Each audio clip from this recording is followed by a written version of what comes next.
जैसा कि हम लोगों ने शारीरिक शिक्षा का मीनिंग जान लिया और हमने शारीरिक शिक्षा का परिभाषा जान, ये दो चीज़ हम जान लिए।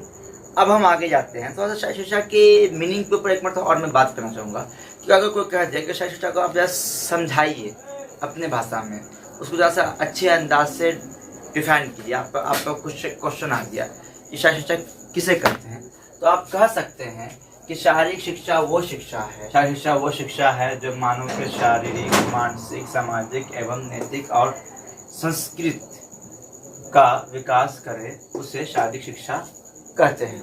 क्योंकि शारीरिक शिक्षा यही का अर्थात यही आता है, मीनिंग यही आता है। अब हम बात करेंगे, हमने उद्देश्य पे बात कर लिया कि केसीडी जो कहते थे कि शारीरिक क्रिया क्या है। अब हम बात करेंगे इसके शारीरिक शिक्षा के लक्ष्य और उद्देश्य।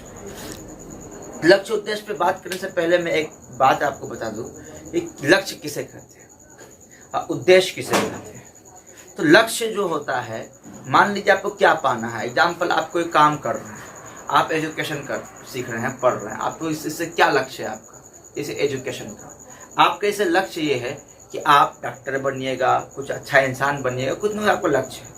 अब उस लक्ष्य को पाने के लिए जो जो प्रक्रिया करते हैं, एग्जाम्पल आप प्री नर्सरी में एडमिशन लिए, 1 क्लास 2 क्लास 3 क्लास 4 क्लास आप चलते चले गए, अब वहाँ तक पहुँचे, फिर आप जो है कि मैट्रिक किए, इंटर किए, तब जाकर अपने लक्ष्य को पहुँचे। जो भी आपको बनना है, ये आपका ये जो उद्देश्य है, ये अनेक है ना, इसी को कहते हैं कि लक्ष्य आपका एक है, आपको बनना है डॉक्टर। उसके लिए आप जितने भी प्रकार के रास्ता इख्तियार करते हैं उसे कहते हैं उद्देश्य। तो ऐसे ही शारीरिक शिक्षा का लक्ष्य क्या है?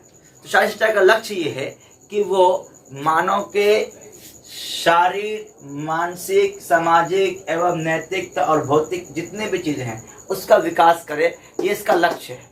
शारीरिक शिक्षा का लक्ष्य है। इसी में आपका जो अर्थ में ही आपको उसका लक्ष्य भी आपको दिख गया, ठीक है, इसका लक्ष्य है। उद्देश्य अनेक हो सकता है कि चाहे आप इसका जो है कि उद्देश्य को जो है कि क्या कहते हैं, आप बहुत सारे तरीके से, एग्जाम्पल आपको इन तमाम चीज़ों के लिए जो है कि आपको जो है कि डेली सुबह 4 बजे दौड़ना है, ट्रेनिंग करना है, आप जो भी चीज़ होती है, भागना है, जिम जाना है, फिर पढ़ाई करना है, अलग जितने भी प्रकार के हैं, योगा करना है, जिम्नास्टिक करना है, मार्शल आर्ट सीखना, ये सारी चीज़ें जो हैं इसके उद्देश्य में आते हैं।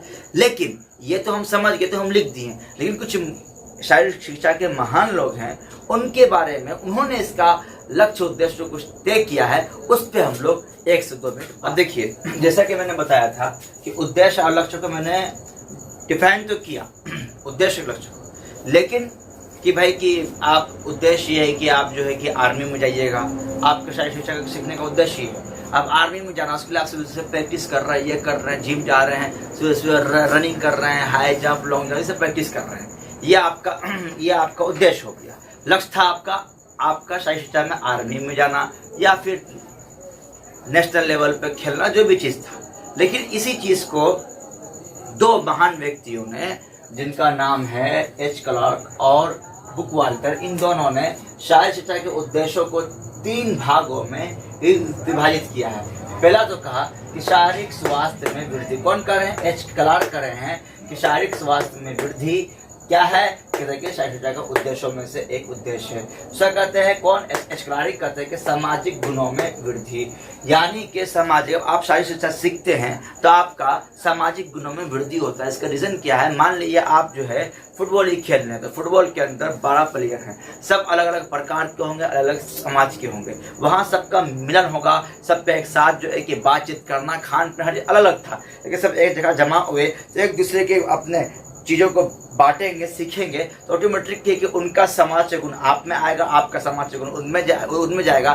फिर एक दूसरे का रिस्पेक्ट करना जिसे वो सीखेंगे, एक दूसरे खिलाड़ी का, जिससे कि हम लोग समाज में रिस्पेक्ट करते हैं, वो यहीं से हम सीखेंगे। तो ऑटोमेटिक खिलाड़ी का जो बालक है, बच्चा है, जो भी है, उसका सामाजिक गुणों में वृद्धि होगा। तीसरा संस्कृति, वो इसी में से आ गया कि वो संस्कृति क्या है कि भाई आपका संस्कृति क्या है, किस तरीके से आप अपने बड़ों से बात करते हैं। एग्जाम्पल, कोच होता है, कोच से कैसे बात करना है।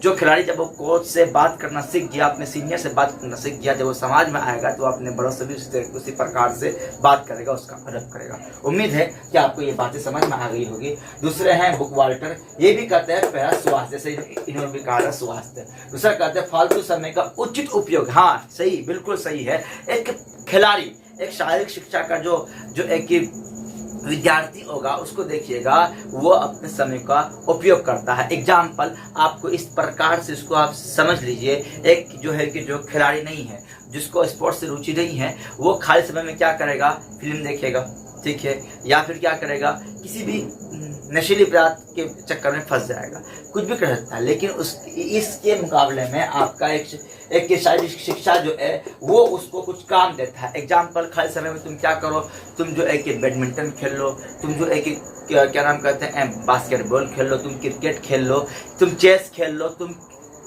कैरम खेल लो। इन तमाम खेल खेलने से और अपने आप उसका दिमाग तेज होगा, उसका एक खाली समय उसका सदुपयोग हुआ, उसको सीखने को मिला, उसको ज्ञान हासिल करने के लिए मिला। चौथा कहते हैं नैतिक चरित्र। ऑटोमेटिकली ये सारी बातें ऊपर में जिक्र आ गया। नैतिकता जो होती है कि हम किस तरह से, ये संस्कृत में भी आ जाता है और इस सामाजिक गुणों से के द्वारा जो है कि नैतिकता हमारा बढ़ता जाता है, यानी कि मेंटली, फिजिकली, मॉरली हमारा विकास होते रहता है, डेवलपमेंट होते रहता है। यही बात कहना चाह रहे थे कि लक्ष्य और उद्देश्य शारीरिक शिक्षा का खत्म होता है यहाँ पे।